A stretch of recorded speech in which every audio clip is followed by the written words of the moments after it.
जय माता जी। मैं अच्छा ज़िंदगी में बोल रही हूँ। देखिए, शारदीय नवरात्रि 2025 में कन्या पूजन, अष्टमी, नवमी, कलश विसर्जन का शुभ मुहूर्त बताऊंगी आपको कैसे कैसे करना है और क्या करना है। तो चलिए आपको मैं बता रही हूँ कि आपको कलश विसर्जन कैसे करेंगे, कन्या पूजन कैसे करेंगे। तो देखिए, अष्टमी के दिन तो बहुत लोग ही पूजन करते हैं। पहला नवरात्रि करते हैं, दूसरा नवरात्रि करते हैं जो कि लास्ट वाला। तो वो लोग पहला और अष्टमी के दिन जो आपको 30 30 सितंबर को पड़ रहा है अष्टमी, 30 सितंबर को अष्टमी पड़ रहा है।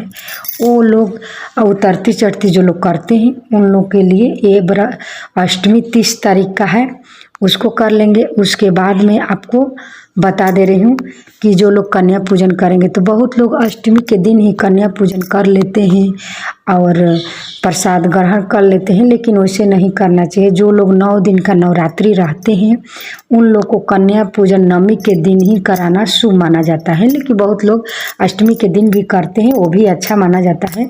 लेकिन नवमी के दिन ही कन्या पूजन सबसे श्रेष्ठ माना जाता है और किया जाता है। तो नवमी के दिन आप कन्या पूजन करें तो उस दिन आप क्या करें कि शुभ मुहूर्त में करें। वैसे कोई बात नहीं है, लेकिन इस स्थान का शारदीय नवरात्रि 2025 का कन्या पूजन का आप सुबह 6 बजे से लेकर 12 बजे तक कर लेना है। इसलिए कि 6 बजे से 12 बजे तक करेंगे तो उसके बाद राहु काल हो जा रहा है, तो 12 बजे से पहले आपको कन्या पूजन कर लेना है। इससे कोई बात नहीं, बहुत कन्याएं नहीं मिलती है तो उससे कोई घबराने की बात नहीं है। 12 बजे के बाद भी कर सकते हैं, लेकिन 12 बजे का शुभ मुहूर्त है तो 12 बजे तक कन्या पूजन कर लेना चाहिए। उसके बाद कन्या पूजन के लिए कहीं कहीं कन्या लोग नहीं मिलते हैं, तो देखिए आप 5 भी खिला सकते हैं, 7 भी खिला सकते हैं, 9 भी कन्या को पूजन कर सकते हैं। नहीं मिलेंगे तो क्या करेंगे, उस दिन सभी लोग को खिलाना रहता है। उसके बाद आपको कलश विसर्जन को बता दे रही हूँ। तो देखिए, कन्या पूजन के दिन आप कलश विसर्जन तो करेंगे ही, तो कन्या पूजन के दिन पहले आप खीर पूड़ी बनाकर हलवा माँ को भोग लगाइए, पूजा अर्चन कीजिए। उसके बाद हवन कर लीजिए। हवन करने के बाद अगर पंडित आए तो हवन करवा लीजिए, नहीं तो घर में कर रहे हैं तो कर लीजिए। उसके बाद हवन में आप 1 ठो पान का पत्ता, 1 रुपया और बतासा उसमें डाल करके हवन करें। केला भी 1 ठो चढ़ा दे अग्निदेव को। उसके बाद घी अग्निदेव को चढ़ा करके उसके बाद अग्नि प्रज्वलित करके धूप सभी लोग हवन करें। उसके बाद ये आपको हो गया। हवन करने के बाद कन्या पूजन करने के बाद बहुत लोग कन्या पूजन करने से पहले हवन कर लेते हैं, उसके बाद कलश को हिला देते हैं थोड़ा सा, मतलब विसर्जन माँ को किया जाता है तो कर लेते हैं। लेकिन कन्या पूजन के बाद भी विसर्जन करना अच्छा भी होता है, वैसे भी अच्छा होता है, ऐसे भी अच्छा होता है। तो आप कन्या पूजन के दिन कलश विसर्जन करेंगे तो कलश को थोड़ा हिला दें कन्या पूजन के बाद। उसके बाद कलश को हिला दें, उसके बाद और सब रहने दें। उसके बाद अब आपको मैं बता दे रही हूँ कि दुर्गा माँ को कैसे खोइच भरा जाता है। तो खोइच अष्टमी के दिन जो 30 तारीख को अष्टमी पड़ रहा है माँ गौरी माता के, उस दिन पूरा सुहाग का सामान चढ़ता है, सिंदूर चढ़ाया जाता है और पूरा सुहाग का सामान जितना आपका शक्ति हो उतना चढ़ा करके उसके बाद अपना मांग में भरा जाता है सिंदूर, और उसी दिन खोइच भरा जाता है माँ को। खोइच में आप चावल दीजिए, पैसा दीजिए, हल्दी दीजिए, उसके बाद शौक श्रृंगार का सिंदूर टिकुली माँ को लाल कपड़ा में या लाल कपड़े में या ये थी पीला कपड़ा में, दोनों में आप बांध करके वहाँ रख दें।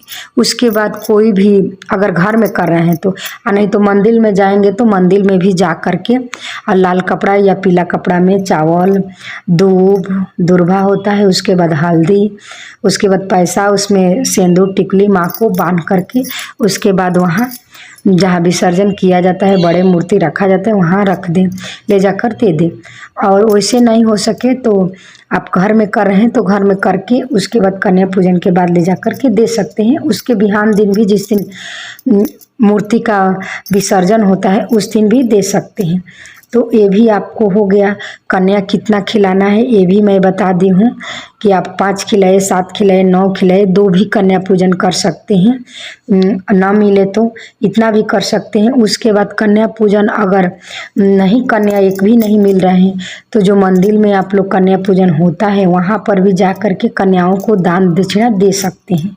वो भी आपको पुण्य फल की प्राप्ति होगी कन्या पूजन का, वो भी कर सकते हैं। खोइच का भी बता दी और उसके बाद कलश विसर्जन का भी बता दी, हवन का भी मैं बताई हूँ। तो देखिए कलश को भी आप सब कर लिए, खीर पूरी का भोग लगा दिए, पूजा अर्चन कर लिए, हवन कर लिए, उसके बाद आरती दिखा लीजिए। उसके बाद आप कलश को थोड़ा हिला दीजिएगा। कन्या पूजन के बाद सभी को हिला देते हैं कि माँ अपना घर प्रस्थान करेगी अब। उसके बाद ये हो गया। उसके बाद आपको अष्टमी का भी बता दी कि माँ गौरी का पूजन होता है, तो माँ गौरी का भी पूजन अर्चन करना चाहिए, ये भी आपको मैं बता दी। कलश विसर्जन को भी बता दी हूँ। खोइच का भी माँ को ऐसे करना चाहिए तो शुभ फल की प्राप्ति होती है। और माँ गौरी के दिन ही सिंदूर करे, चाहे सप्तमी का दिन भी। अब 29 का पड़ रहा है सोमवार का सप्तमी, ऐसे तो 10 दिन का नवरात्रि है इस दिन। उसके बाद अब 10वीं तिथि को पारण कैसे करें, तो 9 दिन के जो लोग व्रत रहते हैं उस दिन कन्या पूजन के दिन नहीं खाना वाना नहीं खाया जाता है, फलाहार पर ही रह करके उसके बाद विजयदशमी के दिन आप कन्या पूजन करने के बाद नवमी के दिन, उसके बाद विजयदशमी के दिन आप पारण करें शुभ मुहूर्त में, सुबह 6 बजे 7 बजे के बीच आप कर लें कन्या पारण, तो शुभ फल मिलता है। लेकिन अष्टमी के दिन जो लोग करते हैं तो नवमी का पारण करते हैं, लेकिन वैसे नहीं है। आप 9 दिन का व्रत रहते हैं नवमी का, तो आप विजयदशमी में विजयदशमी के दिन ही पारण करना शुभ माना जाता है, तो उसी दिन पारण करें तो शुभ फल की प्राप्ति होती है। मेरा वीडियो पसंद है तो सब्सक्राइब लाइक जरूर कीजिएगा।